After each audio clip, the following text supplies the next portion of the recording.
Les véritables CC. On conduit. Tu es ma mission de ça. Joyeux anniversaire. Joyeux anniversaire. Joyeux anniversaire. Joyeux anniversaire. Motama et l'amour. Motama et l'amour. Motama et... Une pour les meilleurs. Nico Business Car number 1. Le fait Jérusalem. Nico Business les meilleurs. Oui les meilleurs. Oui les meilleurs. Nico Business l'exemple. Oui l'exemple. Oui l'exemple. Il est l'espoir de la jeune. Nouvelle Jérusalem.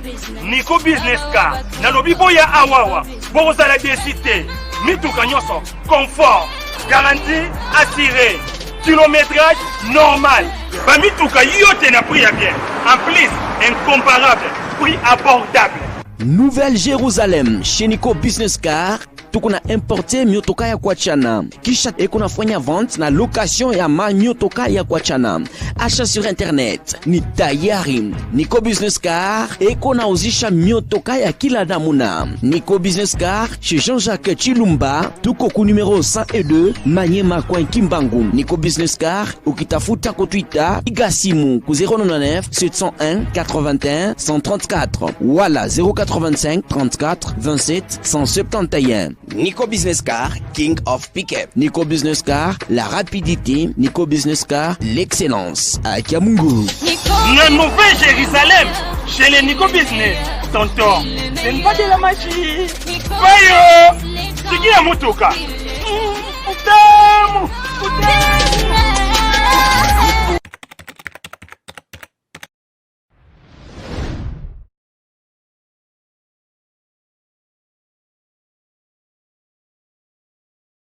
Girl, what's your name, what's your number? Let me tell my boys that I want her. She said I got ya. Tindika TV, everybody subscribe to their YouTube page. Worldwide, Africa, America, Sweden, London, Paris, France. Everybody go and subscribe to their page. You know who it is, it's your boy Shine Stone. Let me tell my boys that I want her. Girl, what's your name, what's your number? Let me tell my boys that I want her. She's an eye catcher.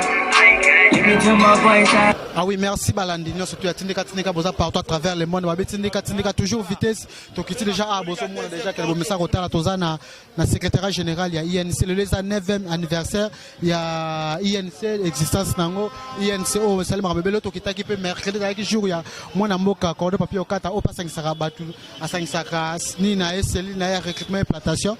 Bon moi ndeni activité na kati lelo penandi avec anniversaire ya INC borotala ndeni ba détail surtout na ko ba trop merci équipe technique tout ça na Mustafa Malembe na terrain tout ça déjà la ML Mike Lozolo dio merci Arifa qui sont merci Papi Kelly bande ko message na kota la biso mauvais kwa misha kapena Londres na babi ah voilà tika bozo ba détail surtout bozo moi déjà bande ko so qui ta partout mais avant botana intégralité ya ba image bozo moi ya bande ko baza ko kota partout à travers le monde moi mboka Mustafa balasaka caméra bozo moi déjà bande coupé baza déjà wana Billy Kambale baza ko kota bande ko baza ebele na ka déjà bokota ndeni activité za koleka tiki bino to kota na ka tout ndeni activité za koleka.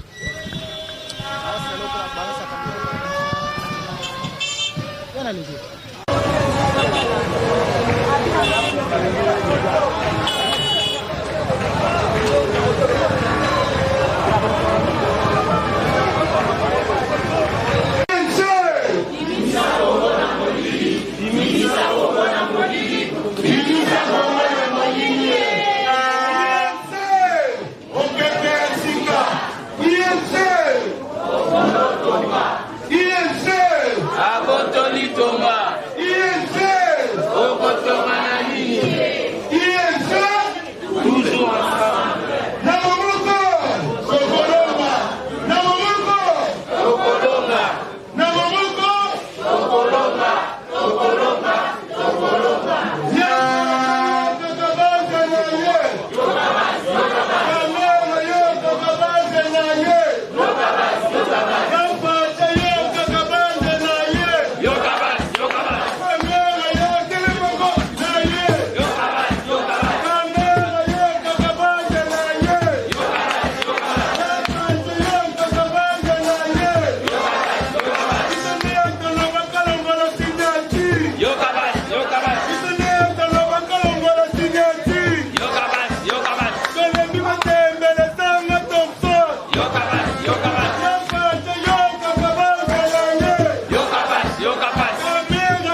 formé au collège, à respecter les gestes que sont liés par exemple, et les liés après, je dis comme ça, on peut réaliser pour la jeunesse, faire la jeunesse na l'unité.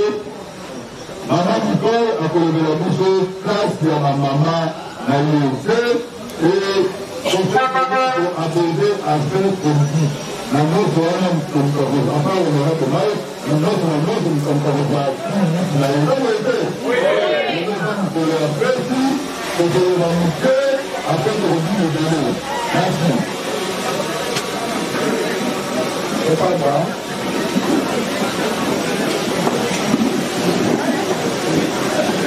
UNC, mon pépé Sika. UNC, mon Toma. UNC, Abotoli Toma. UNC, Obotoma Nagini. Toujours ensemble. Merci. Bapana, Batata, Bandeko. Banda ya UNC. Vote la vote les bon, président Nabiso, voilà Mouka, Vital Kamel.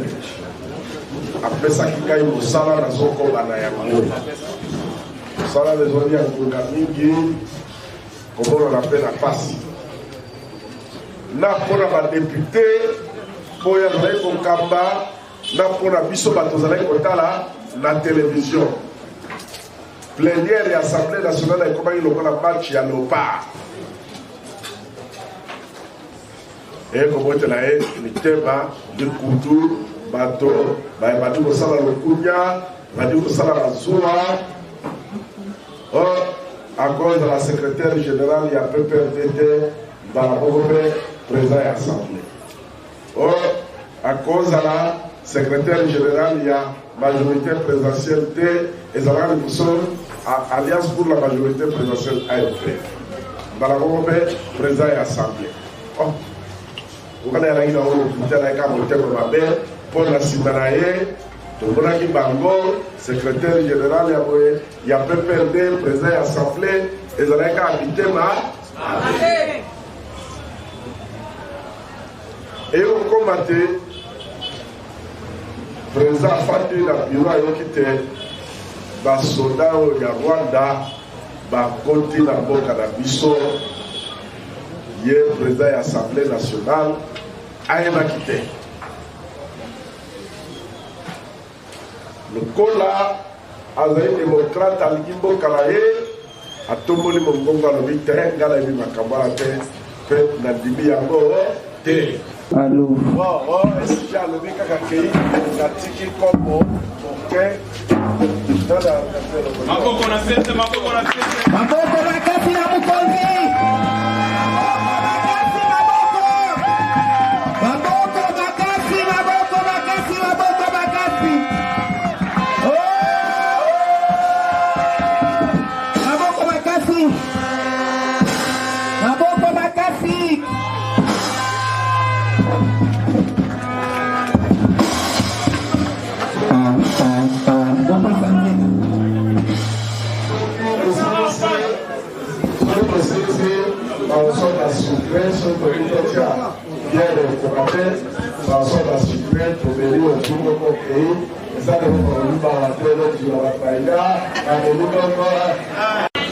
Les véritables associés, on conduit. Tu es ma mission de ça. Joyeux anniversaire, joyeux anniversaire, joyeux anniversaire, joyeux anniversaire.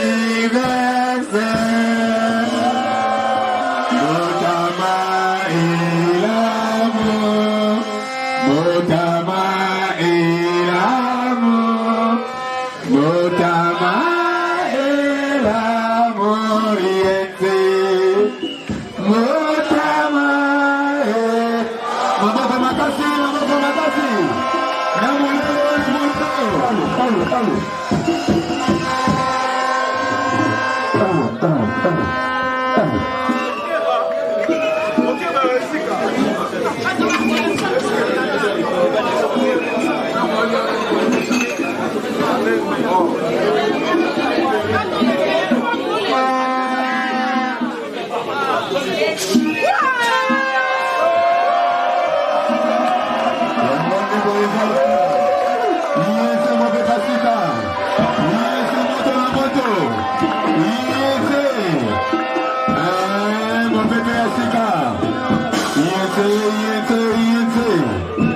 S'il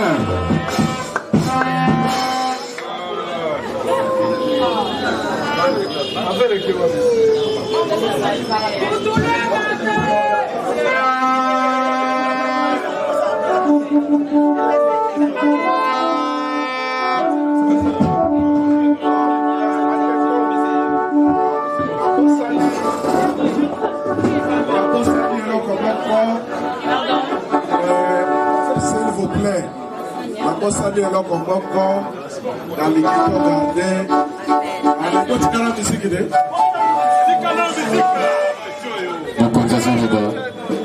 Donc gardez, mais tu vois, il y a silence pour mandat au bandé. Bande de copains, bande de sont à la vitesse à l'intérieur, à l'extérieur. Donc gardez, mais il y a silence pour un coup de sabango, ma fouda qui est le monde à Bissou.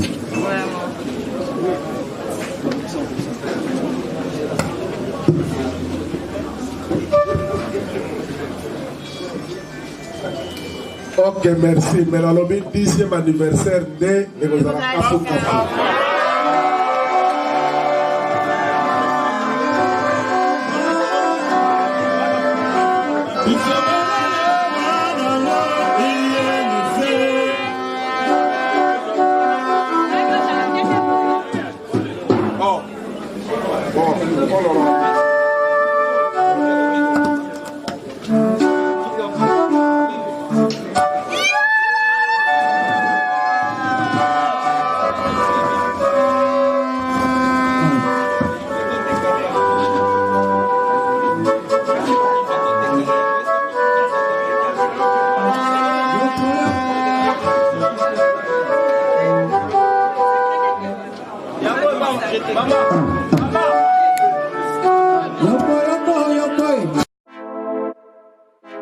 balingami kati na molongo mobimba radio nabino esili koya pote ya solo bosungama na molimo pe na bomoto bolanda radio Shilo News mikolo miso 24 heures sur 24 7 jours sur 7 téléchargez application na yo na Google Play Store radio Shilo News kota na site internet www.shilonews.com pe niata esika bakomi radio to pe na logo ya radio okokota na kati na radio pe okoyoka radio nini okoki pe ya solo kozwa contact na radio na 00 32 466 247 112 benga tuna motuna landa radio okozwa biyano pe basolution na mituna na yo nyonso Nzambe apambola nyonso.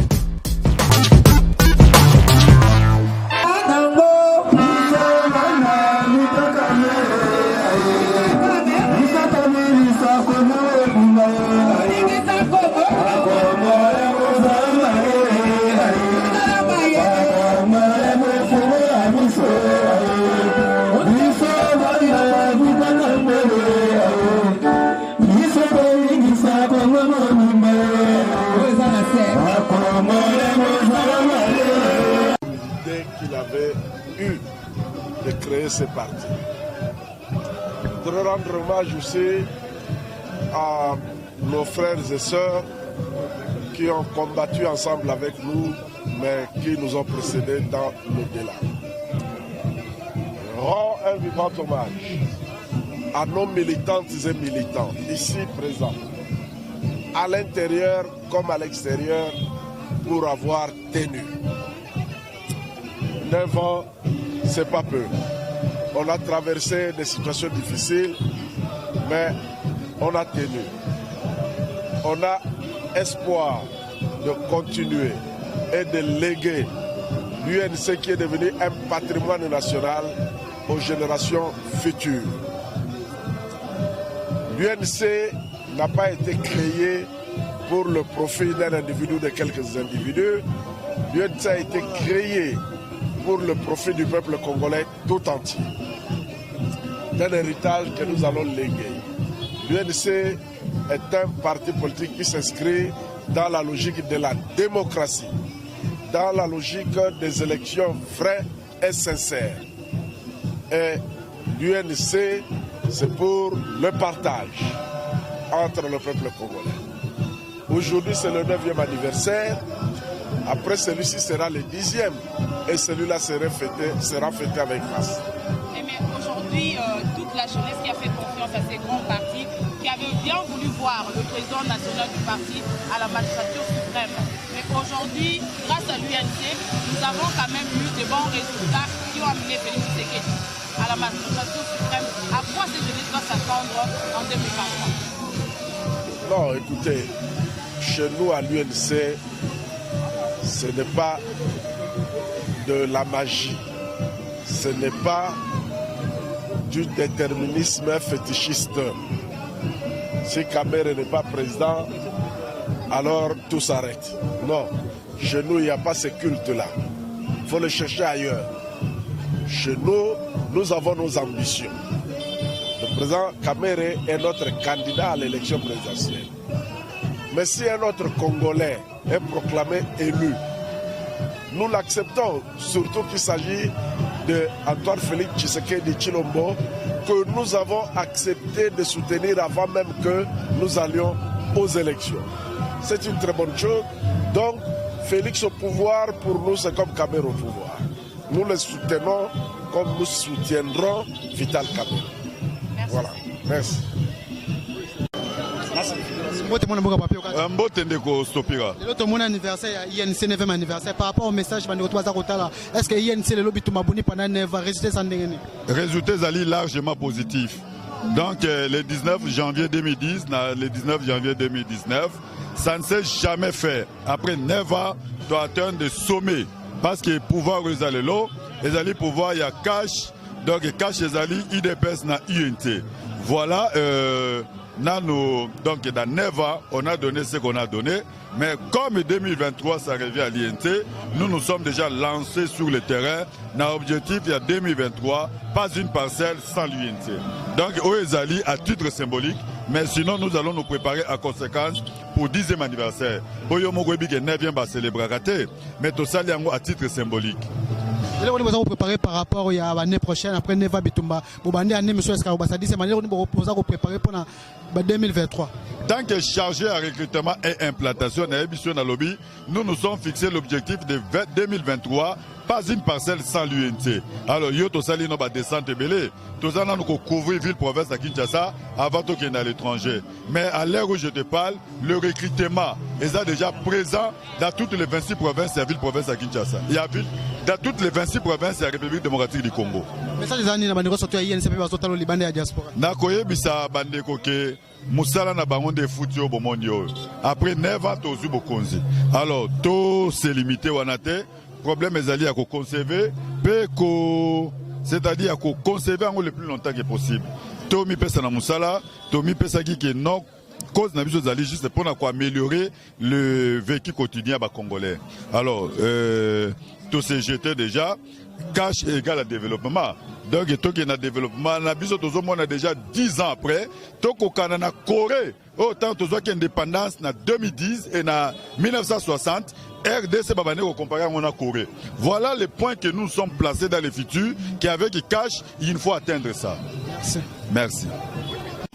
Il est possible de rêver à un changement et d'y accéder et d'en arriver. Biso Toreva qui est le président Vital Kamere. Tout ça là qui UNC, les 9 ans, tozu alternance, mboka pe tozo kambayango na ndenge elongo bani, tosengi na base na biso ba maintenir pression na terrain, pe ba maintenir oezali philosophie tenkika ki bango uta opposition, ezali pe mukolo to renouveler lisusu engagement na base, quelque toko trahir jamais base. Ya motu ezali akoyebisa na base na biso ya UNCP ya IDPS. Na mokolo anniversaire à UNCT, na Afrique du Sud, depuis Mikolo Leka, Ngonga 94, ceux qui n'a bungité, Afrique du Sud, ANC, Zalaka, na Bokozi. Mais base nae, ezaluana pona ko vérifier, ceux qui mboka, ezotambola ndenge, olongobani. Tosengi na terrain, batikala toujours vigilant, nous serons au pouvoir, mais base esengeli, ba toujours kotala, lolenge nini, tozali, kotambola. Merci mille.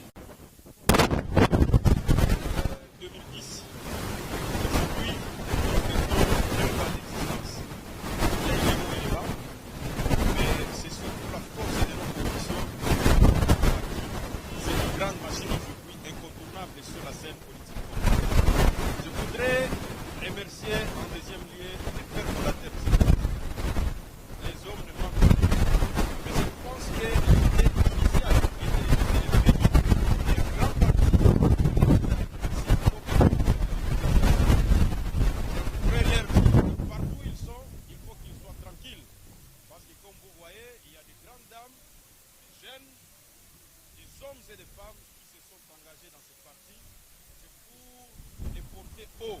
Aujourd'hui, nous venons de faire élire le président Félix Tshisekedi. Mais nous pensons que nous allons réussir nos conditions.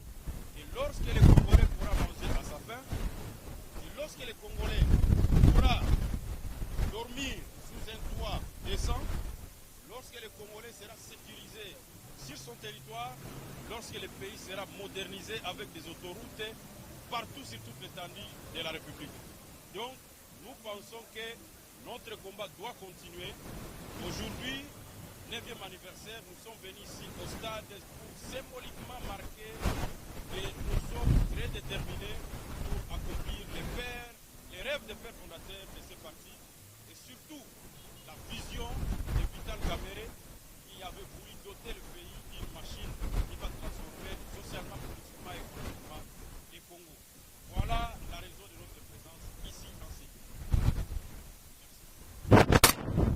ezaka tosepela mais toza na distraction te 9 ans oui lelo tomemi changement oui mais tokanisa lobi pe kozala nini 2023 tozokanisa nini 2023 toyebi ete bakor na biso esalamaki na Nairobi tokorespecte yango tozali koaccompagner tata mokonzi wa mboka papa Félix Tshisekedi oyo tozali kotonda ye botondi po ete tomoni na 100 jours asayeli biso misala oyo ata na 5 ans tomone bamsu bakoki kosala yango te mais na 100 jours soko telemi omoni misala na mboka ndenge ezosalema oyebi non volonté nde ezangaki na mboka oyo e sikoyo tozwi mpena moto aza na volonté moto aza na souci ya peuple oyo alobi le peuple d'abord yoka base papa Félix Tshisekedi kaka na kiti ya bokonzi wana yokaka kaka base baoyo bazoya wana o FCC o bakoalition banini peuple congolais asi alembi bilongi wana peuple congolais c'est alembi yango tolingi renouvellement ya classe politique papa Félix bao nyonso basala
Voilà pourquoi nous avons invité les autres pour qu'on puisse célébrer ça à titre symbolique. Mais sinon, nous nous préparons pour 10e anniversaire.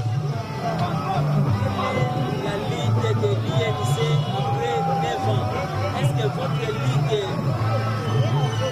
est venue juste pour quelles sont les ambitions que vous avez? Après 9 ans, nous sommes arrivés au sommet du pays. C'est-à-dire, le pouvoir que vous voyez aujourd'hui, c'est le pouvoir des cash.